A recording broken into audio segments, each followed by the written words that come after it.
Namaskar and welcome back, viewers. You are with me, Surbhi Unyal, and we are doing a special lecture series under the symbolic expressions. We have with us Ms. Manisha, who's going to interpret my lecture in sign language.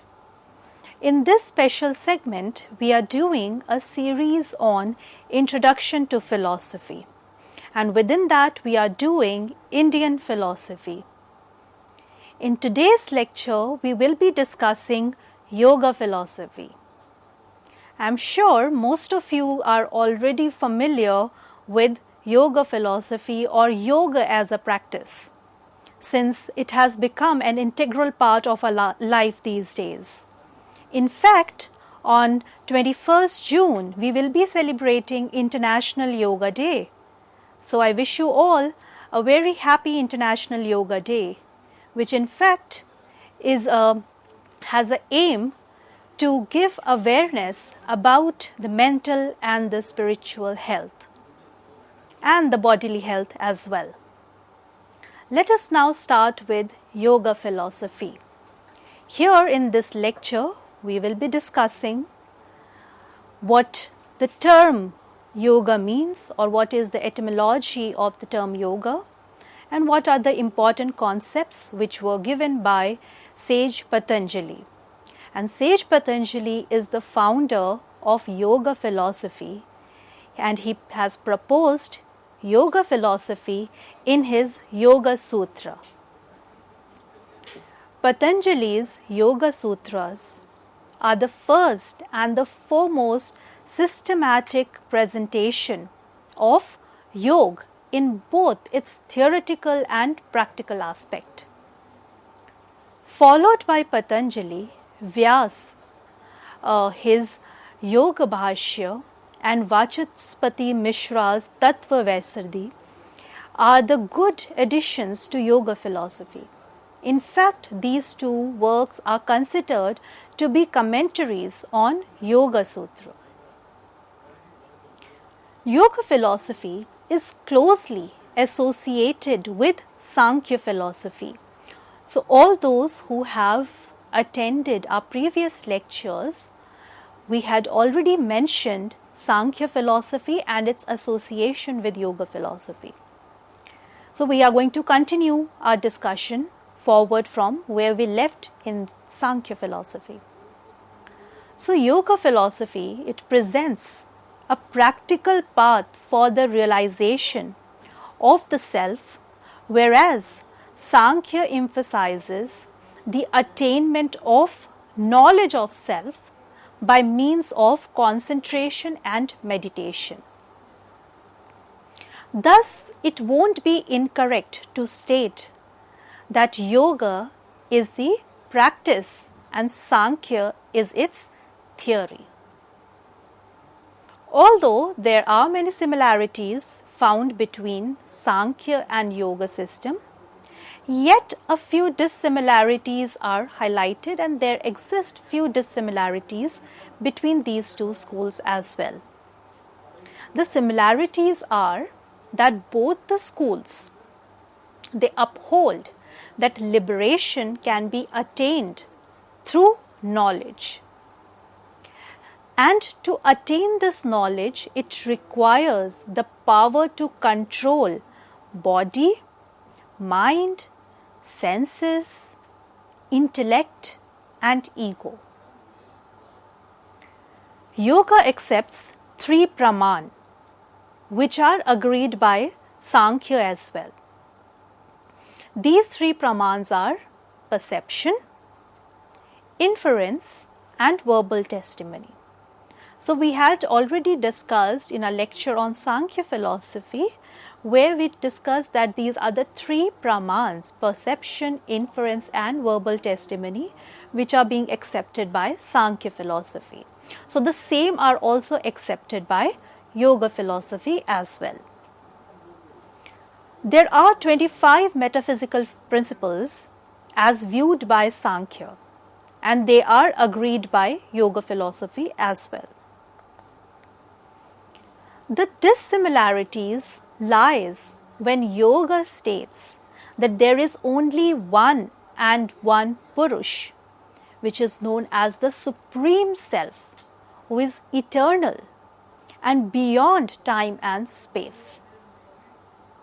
Rejecting this view, Sankhya expresses that there are many Purushas and hence there are innumerable number of selves. Therefore, yoga is intimately allied to Sankhya because they share their metaphysics and their epistemology. The Gita calls them as one. Sankhya means spiritual action. Yoga means spiritual action and Sankhya means knowledge. So Sankhya is the theory and yoga is the practice. For all the practical purposes, Sankhya and yoga may be treated as theoretical and practical sides of the same system. Now let us come to the meaning of the term yoga or the etymology of the term yoga. So the word yoga is derived from the Sanskrit word yuj, which means to join or to unite or a union. The word yoga, it occurs in Rig Veda in various senses such as yoking and harnessing or achieving the unachieved, connection and the like. So it's not that the term yoga has only appeared in the Patanjali's Yoga Sutra. We can find traces of the term and the philosophy in some sense in Rig Veda as well, where they describe it in various ways as yoking or achieving the unachieved and a connection and so on. In fact, in Vedanta, yoga is understood as a union. What kind of union is it? It is a spiritual union of the individual soul with the universal or the ultimate soul. Right? So, according to Vedanta philosophy, yoga is understood in this kind of a union. And this union exists between the individual soul and the universal or the ultimate soul. And just now we discussed that how Gita defines yoga. So in Gita it defines yoga as that state than which there is nothing higher or worth realizing and firmly rooted, in which a person is never shaken even by the greatest pain. That state, free from all pain and misery, is yoga. So this is the definition of yoga given in Gita, where it states that whatever state a person may be in, it would never shaken a person. So, be the person in a great pain or misery, but if he is in that state of the yogic state, he would not be shaken by those great pains.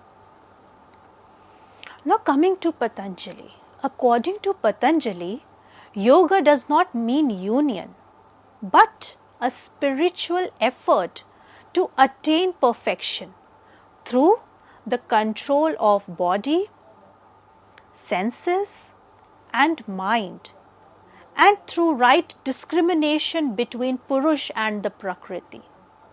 So it's very important for us to make this distinction between the Purush and the Prakriti, and it is with the help of yoga that we are able to discriminate between Purush and the Prakriti. So yoga is defined as the cessation of modification of Chit, which can also be termed as Chitta Vritti Nirodh. where we are talking about the cessation or removal of the modifications that happen in the chit. So that can be another definition of yoga which is proposed by Patanjali.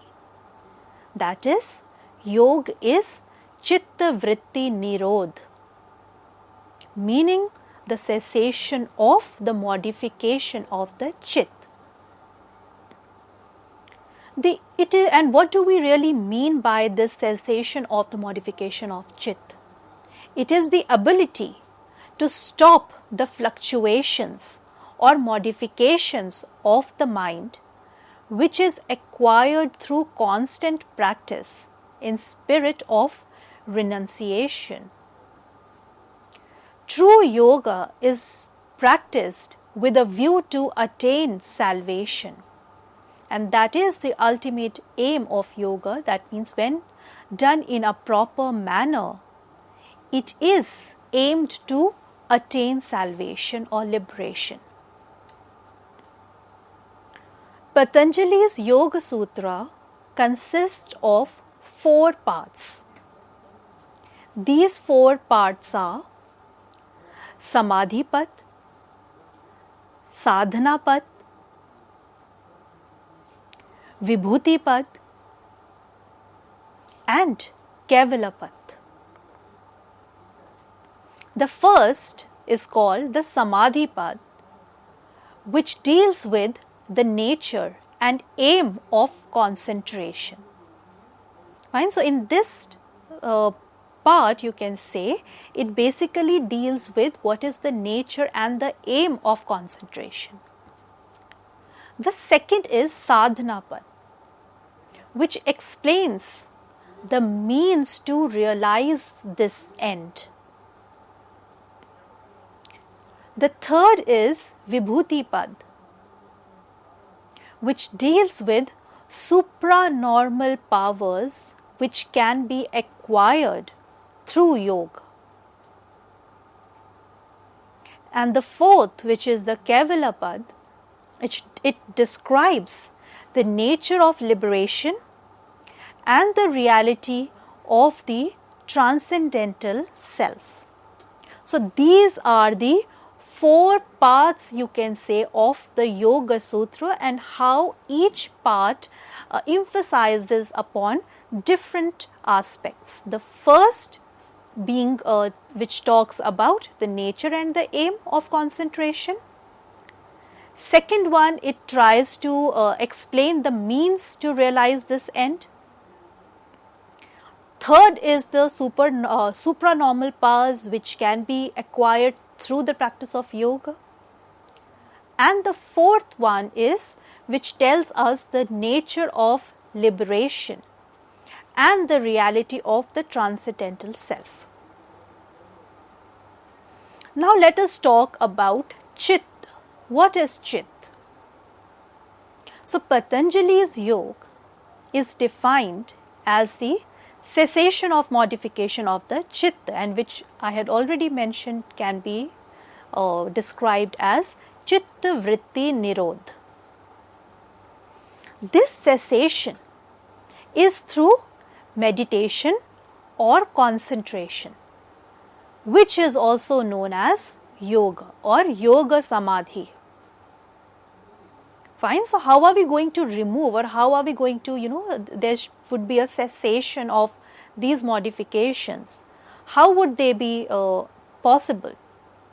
So here it is told that these cessations are possible through right meditation and concentration. And this cessation through meditation and concentration is known as yoga or yoga samadhi.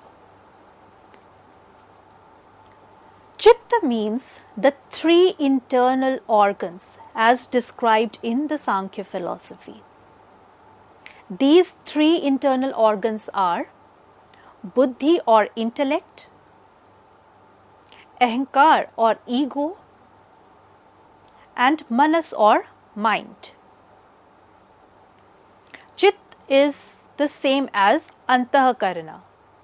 Fine. So it is the mahat or the buddhi which includes Ahankar and Manas. Now, Chitta is considered to be the first evolute of Prakriti and has the predominance of Sattva. It is in itself unconscious, but being finest and nearest to Purush, it has the power to reflect the Purush and therefore appears as if it is conscious. Fine, so Chit is the first evolute of Prakriti. So, being the first evolute of Prakriti, one needs to be clear that it is unconscious. But because it is very near to the Purush, or you can say it is the finest and nearest to the Purush, it has this power to reflect the Purush, and in doing that, it appears to be conscious. So, it is not conscious, but it appears to be conscious. So, when it gets related to any object, it assumes the form of that object. This form is called vritti or modification. Fine. So, when this chit, when it gets related to any object in the world, it assumes the form of that object. And this whole process, the chit assuming the form of the object, that is known as vritti or modification.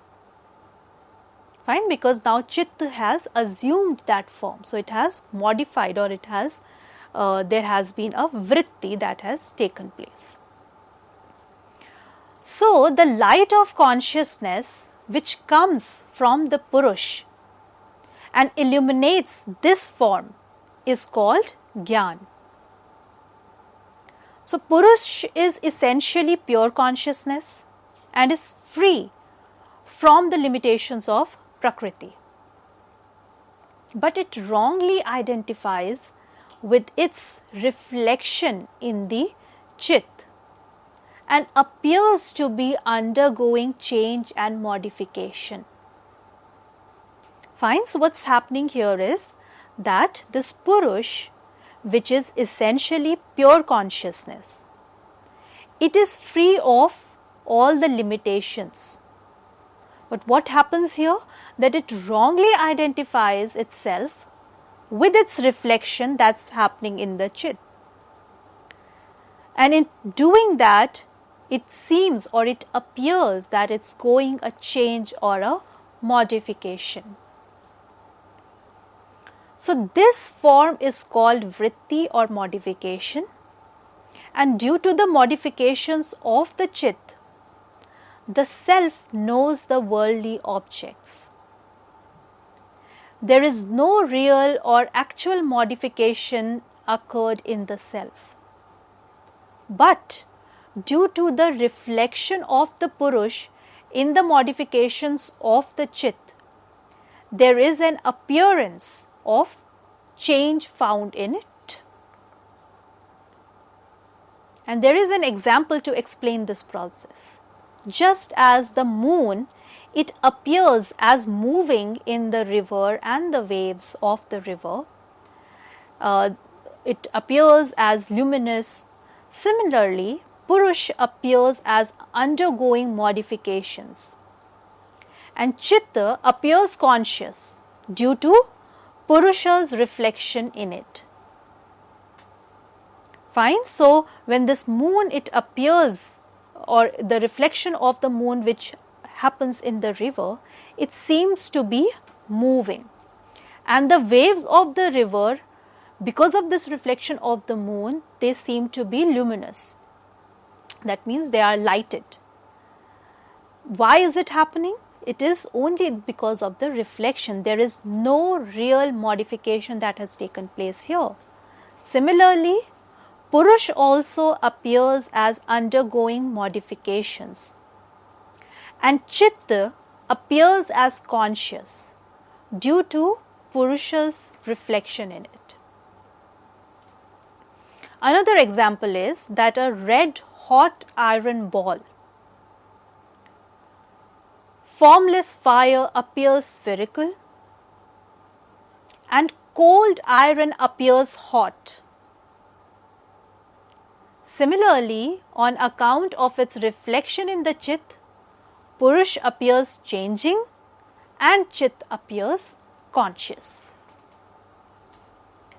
Now, when the knowledge of an object is attained, the self ceases to exist from the modifications of the Chit. It even detached from the association and aversion of the worldly joys and pain. This attachment and aversion is nothing but bondage.